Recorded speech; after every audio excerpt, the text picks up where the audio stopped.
সাফ অনূর্ধ্ব 20 চ্যাম্পিয়নশিপের হাই ভোল্টেজ ফাইনালে চিরপ্রতিদ্বন্দ্বী ভারতকে হারিয়ে শিরোপা জিতল বাংলাদেশ।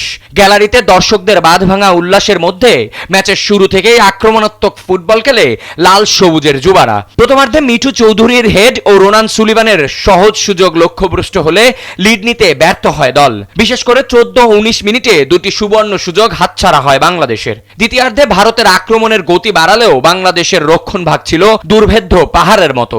নির্ধারিত সময়ে খেলা গোলশূন্য ড্র হলে শিরোপার ভাগ্য গড়ায় পেনাল্টি শুটআউটে।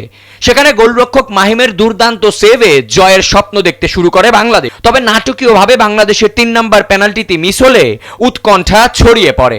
কিছুক্ষণ পর ভারতও একটি শট লক্ষ্যভ্রষ্ট করলে ম্যাচে প্রাণ ফিরে আসে। অবশেষে রোনান সুলিভানের নিখুঁত জয়সূচক গোলটি নিশ্চিত করে ঐতিহাসিক এই শিরোপা। এই অদম্য জয়ের মাধ্যমে দক্ষিণ এশিয়ার ফুটবলে নিজেদের শ্রেষ্ঠত্ব আবারও পুনরুদ্ধার করল বাংলার লড়াকু যুবারা।